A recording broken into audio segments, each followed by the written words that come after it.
O Guarani Futebol Clube entra em campo nesta quinta-feira, 6 de fevereiro, às 19h30, para enfrentar o Sport Clube Água Santa no estádio Brinco de Ouro da Princesa, pela 7ª rodada do Paulistão.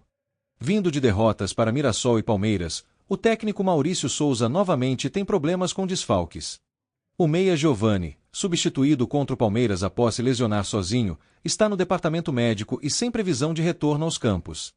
Quem pode perder a titularidade é o zagueiro Titi, vaiado por parte da torcida pelos erros na última partida.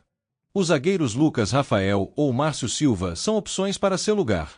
Segundo Lucas Rossafa, Guarani deve ter 4 reforços liberados pelo departamento médico: Anderson Leite, Caio Melo, Isaac e Matheus Regis.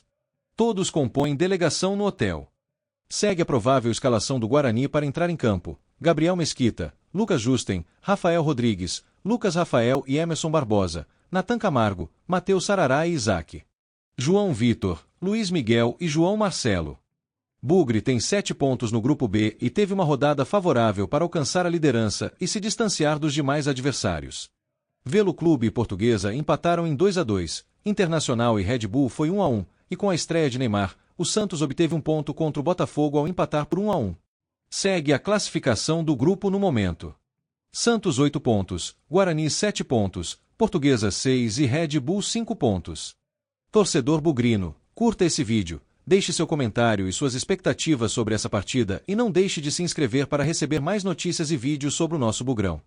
Um forte abraço a você e até mais.